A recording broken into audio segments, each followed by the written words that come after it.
Good morning everyone, welcome back to my channel সুখের সংসার। আশা করি প্রত্যেকে ভালো আছো, আমিও ভালো আছি। আজকে সকাল সকাল স্নান পুজো করে নিচ্ছি, তার কারণ হচ্ছে আজকে আমি যেহেতু আমার একটা গানের স্কুল আছে, সেটা হচ্ছে সর্বভারতীয় সঙ্গীত পরিষদের, তো তার জন্য একটু এক্সামিনার হিসাবে আমাকে কৃষ্ণনগর যেতে হবে ওই সেন্টারে পরীক্ষা নিতে। তাই জন্য আমি সকাল সকাল রেডি হয়ে নিচ্ছি।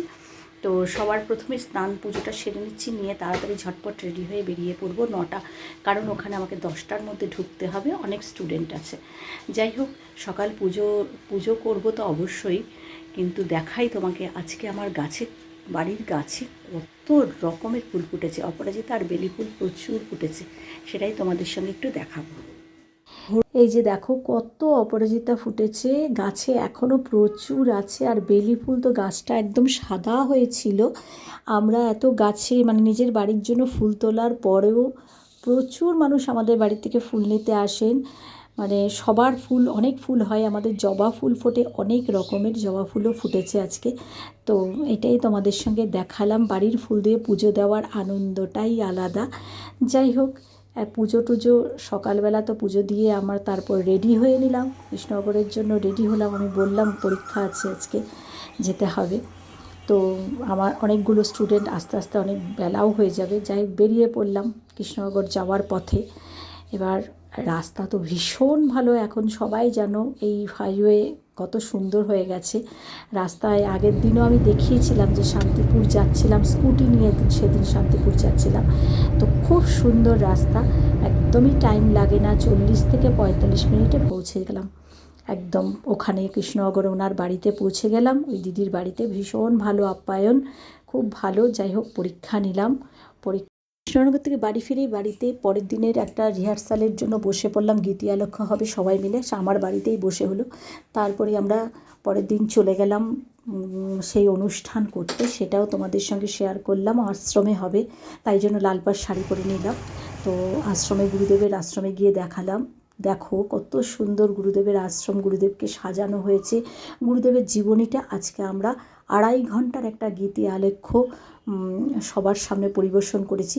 তো কিছু দিদিরা আছেন, বললেন একটু বাজিয়ে দাও, আমাদেরও গান গাইতে ইচ্ছে করে, তাই আমি আবার একটু বাজিয়ে দিলাম। বাজিয়ে দিয়ে গানটা করবো বলে, যাই হোক, ওখানে গীতি আলেখ্য করতে সবাই মিলে বসলাম। দারুণ সুন্দর একটা অনুষ্ঠান, 2.5 ঘন্টার অনুষ্ঠান, ভীষণ ভালো লাগলো। পুরোটা তো শেয়ার করা গেল না, তবে মাঝে মাঝে আমি কিছুটা শেয়ার তাদের সাথে আপনাদের পরিচয় করিয়ে দিই। ভাষ্য পাঠে কুমারী সৌমি ভট্টাচার্য ও কুমারী জয়িতা পাল, কণ্ঠদানে শ্রীমতী পম্পি সুর, শ্রীমতী ভারতী কর্মকার এবং শ্রীমতী কল্যাণী গুহ ঠাকুরতা। কত মানুষের আগমন আমাদের আশ্রমে হয়েছে, অনেক জায়গা থেকে এসছে। ভীষণ ভালো লেগেছে দিনটা। তা গ্রহণ করে আমাদেরকে কৃতার্থ করুন।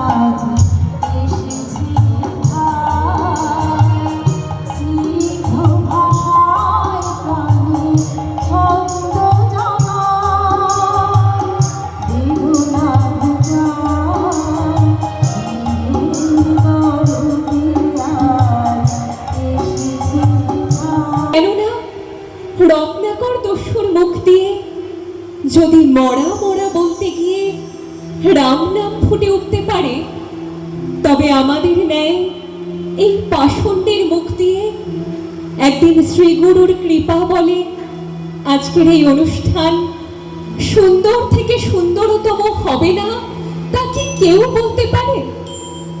তাই আজ আসুন আমরা এক চিত্তে আমাদের অন্তরের অন্তঃস্থল থেকে শ্রী শ্রী ঠাকুরের প্রতি একান্তভাবে বিনীত শ্রদ্ধা নিবেদন করি।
অসংখ্য অগণিতভাবে বিভিন্ন রূপে, যার আবির্ভাব তাকে কোনো সংখ্যাতত্ত্ব দিয়ে পরিমাপ করা যায় না। দুর্গতি নাশমনে নামটি দুর্গা প্রসন্ন, পাপী তাপী তারণে বলে নবতীর কেননা তখনও বহু মানুষ অনাহারে, দারিদ্র্যে, দুর্ভিক্ষে, লাঞ্ছনায়, গঞ্জনায় সবকিছু মুখ বুজে সহ্য করে দিনগত পাপক্ষয়ের মতো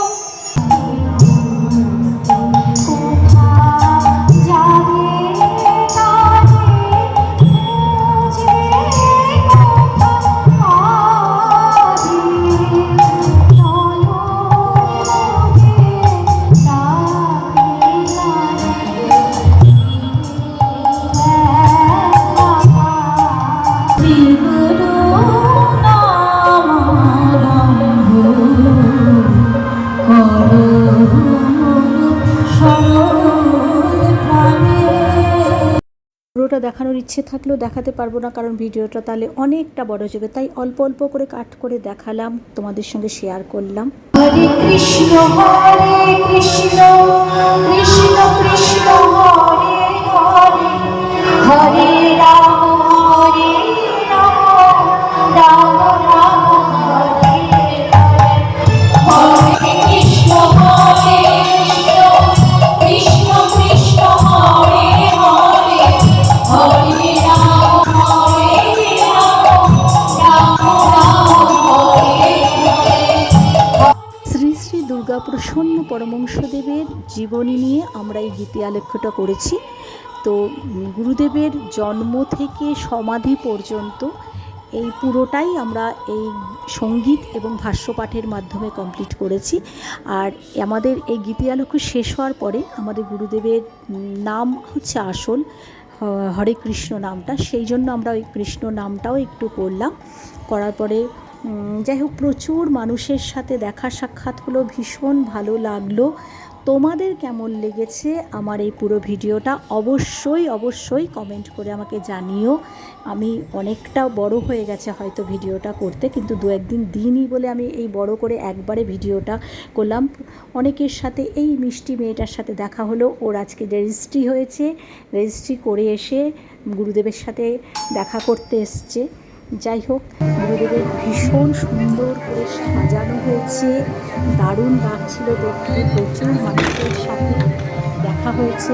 আমার বিয়ের আগে বান্ধবী, ও আমার গুরুদেবের দীক্ষিত, ওর সাথেও আমার দেখা হলো, অনেক গল্প হলো, খুব মজা করলাম। তোমাদের কেমন লাগলো?